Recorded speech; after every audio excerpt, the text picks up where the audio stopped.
বাজে এবং খ ঘন্টাটি প্রতি 6 মিনিট অন্তর বাজে। ঘন্টা দুটি দুপুর 12টায় একত্রে বাজে। পরবর্তী কোন সময় ঘন্টা দুটি একত্রে বাজবে? এই অঙ্কের মধ্যে পর পর অন্তর অন্তর থাকে তাহলে সেই অঙ্কটা লসাগু হবে। কি হবে? মনে থাকবে? অঙ্কের মধ্যে কি পর পর অন্তর অন্তর এরকম থাকলে কি হবে? লসাগু। তাহলে এখানে এই অঙ্কটা কি হবে? লসাগু। আমরা এখন করব কত মিনিট অন্তর? 8 মিনিট অন্তর। 6 মিনিট। তাহলে আমরা 8 ও 6 এর লসাগু বের করব। লসাগু যদি বের করি আমাদের একটা সংখ্যা চিন্তা করতে হবে যে দুইটা সংখ্যাকে কি করা যায়? ভাগ করা যায়। যেহেতু আমাদের সংখ্যাই কয়টা? দুইটা সংখ্যাকে কি যায়? ভাগ যায়। 2 দিয়ে 8 ভাগ করলে কত হয়? 4। আর 6 এর ভাগ করলে 3। তারপরে এখন কি আর কোনটাকে ভাগ করা যায়?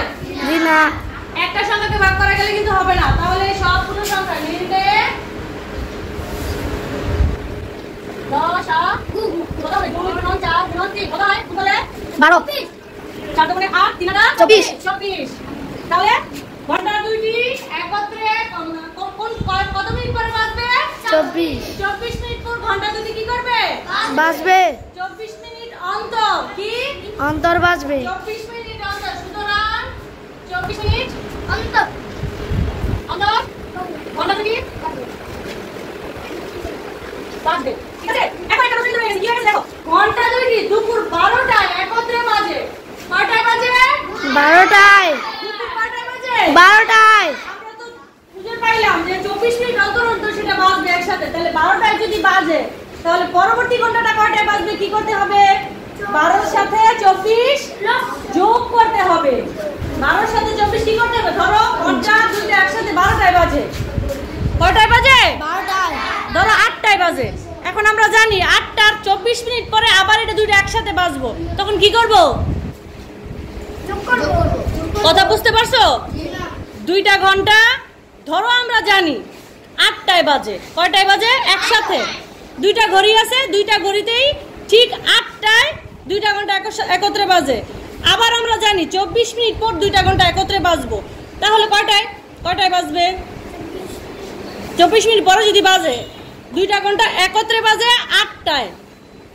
আবার এটাও জানি 24 মিনিট পরে আবার দুইটা একসাথে বাজবো। তাহলে ঠিক কোন সময় বাজবো?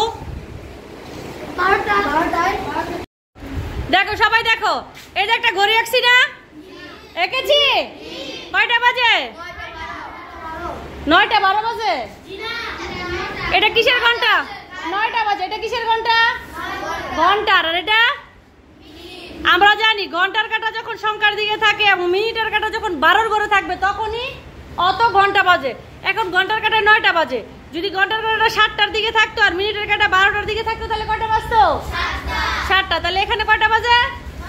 9টা। দেখো আর একটা ঘড়ি আঁকছি না? এখানে কত বাজে? ঘন্টার কাঁটা কোথায় আছে? আর মিনিটের কাঁটা এই যে এখান থেকে এই ঘর কত কয় মিনিট? তাহলে 5, তারপরে 20 এর পরে যখন এখানে 5 মিনিট আছে 20 21 22 23 24। তাহলে এটা আমরা কিভাবে বুঝলাম? 9টা থেকে 9টা 24 মিনিট পর। এখন যদি তৃতীয় আর চতুর্থ শ্রেণীর সমাবেশ একসাথে 9টায় হয় এবং 24 মিনিট পর যদি প্রথম আর দ্বিতীয় শ্রেণীর হয় তাহলে কয়টায় হবে? কয়টায় হবে? 9টা 24। এটা কিভাবে বুঝলাম? যোগ কইরা ঘন্টার সাথে কি যোগ করলাম? মিনিট। ঘন্টার সাথে কি যোগ করলাম? ঠিক এরকম দেখো 24 মিনিট অন্তর ঘন্টা দুটি বাজবে। এখন ঘন্টা প্রথমে বাজছিল কয়টায়? বাজছিল? তারপরে ঘন্টা দুটি পুনরায় একত্রে বাজবে 12 ঘন্টা যোগ 24 মিনিট। তাহলে কি 12 ঘন্টা 24 মিনিট। সুতরাং 12টা 24-এ ঘন্টা দুটি পুনরায় বাজবে। বুঝতে পারছো? এবার উঠায় নাও।